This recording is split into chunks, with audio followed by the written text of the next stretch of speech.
महाराज जी, लोग हर हर महादेव बोलते हैं, हाथ ऊपर उठाकर बोलते हैं। महाराज जी, इसका क्या मतलब? हाथ देखो, हाथ उठा करके तो अपने आराध्य देव का सब कोई हम बोलते हैं जय जय श्री राधे।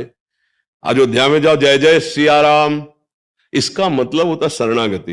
ये समझ ना, ये जब एक को गोली बंदूक में नहीं बजती है ना, तो डकैत क्या करता है, क्या करता है? हाँ सर, मारला नहीं। ये है ना, जिसे हम शास्त्रीय भाषा में शरणागति कहते हैं, उसे आप अंग्रेजी हाँ सरेंडर, सलेंडर की सरेंडर। क्योंकि हमें अंग्रेजी ले आती सरेंडर। हाँ, अब एक को गोली नहीं रह गई, तो अब समझा के सामने से, तो इसलिए तो ये मन, ये बुद्धि, ये चित्त, ये अहंकार में को सामर्थ्य नहीं रह गई प्रभु। अब आपकी शरण में है, तो जय जय श्री राधे या जय जय सिया राम या नमः पार्वती पते हार हर हर महार, तो ये जो है, ये हमारी शरणागति का प्रतीक है। और हम जिस इष्ट के आराधना में लगे होते हैं, हम उनकी जय जयकार करते हैं जहां हम लगे होते हैं। तो ये शरणागति का प्रतीक कि प्रभु मैं आपकी शरण में हूं नाथ, अब मेरी कोई बस नहीं कि मैं आपकी माया पर विजय प्राप्त कर लूं। और देखो, हृदय की बात बताए, बातें चाहे जितनी बना लिया जाए, सच्चाई की तुम्हें बात बता रहे, अगर डट के 24 घंटे सावधानी पूर्वक भजन नहीं है, तो माया थप्पड़िया के रौंद देगी, कोई भी हो। इतना बात समझ लेना। अंतर में अगर भगवत चिंतन, हनुमान जी महाराज बहुत बड़े ज्ञानी महापुरुष हैं, वो कह रहे हैं, कह हनुमंत विपति प्रभु सोई, जब तब सुमिरन भजन न होई।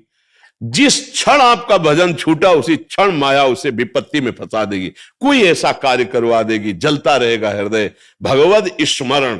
और हम सबसे कठिन अनुभव कर पाए हैं जीवन में कि निरंतर भजन करना सबसे कठिन बात है। प्रवचन कर लेना, खूब फैला लेना, समाज जोड़ लेना, ये सब सरल है, लेकिन मन को एकाकार करके निरंतर प्रभु में लगाना, ये सबसे कठिन बात है। ये सबसे कठिन बात है। इसीलिए सब रास्ते खुल जाते हैं, लेकिन ये रास्ता नहीं, और ये नहीं खुला तो भगवत प्राप्ति नहीं हो पाती। क्योंकि मन का कार्य है संकल्प विकल्प करके भोगों में जाना, तो आपकी विद्वता मन को नहीं रोक पाएगी, आपकी प्रवीणता, आपका नाना प्रकार का वैभव, आपका नाना प्रकार की कलाएं मन को नहीं रोक पाएगी। मन को रोकने के लिए कृपा निधान भगवान का भजन चाहिए। अगर भजन नहीं, पक्की बात समझ लो, तो नाटक भले हो जाए, सच्चाई नहीं आएगी। हाँ, नहीं आएगी। अगर भजन की आनंद वृत्ति है कि, तो बहुत जोर का। कई बार हमने कहा है कि अध्यात्म कभी पैसे से नहीं मिलता, और पैसे से कभी अध्यात्म नहीं खरीदा जा सकता। आज क्या हो रहा है? हाँ, क्योंकि वो संपत्ति नहीं है हमारे पास। कौन सी? नाम। भजन रूपी संपत्ति होगी, फिर बात बन जाएगी। वो केवल पढ़े लिख करके तो आप देखो ना, हर डिपार्टमेंट में कितना विज्ञान विस्तृत हो गया है, कितना विस्तृत है। तो ये भी पढ़ाई है। शास्त्र पढ़ करके हम आपको प्रवचन सुना रहे, बोलने की कला, शब्दों का प्रयोग, लच्छेदार भाषण, ये सब कलाएं हैं। लेकिन परब्रह्म की अनुभूति के बिना अगर एक भी व्यक्ति का परिवर्तन कर दिया जाए, तो हमें बता दो, अगर खुद उसका रसास्वादन नहीं लिए तो लाखों को प्रवचन सुना सकते, परिवर्तन एक कभी नहीं होगा। हमें लगता है कि अपने लोगों को भगवान का आश्रय लेकर नाम जप करते हुए आचरण पवित्र रखने चाहिए, बस। इसी से सब ज्ञान प्राप्त हो जाएगा, सब ज्ञान प्राप्त हो जाएगा। आज जहां देखो अर्थ की प्रधानता है। अध्यात्म क्या है, हमें ये बताओ, अध्यात्म क्या है? क्या हमारी बात सुन करके आप प्रभावित हो गए, इसको अध्यात्म कहते हैं? नहीं। अध्यात्म आप देखो, हमारे ब्रह्म ऋषि उपनिषद तत्वदर्शी महापुरुषों की, एक बार उनके साथ संभाषण हुआ तो जीवन की धारा बदल गई, जीवन की धारा बदल गई।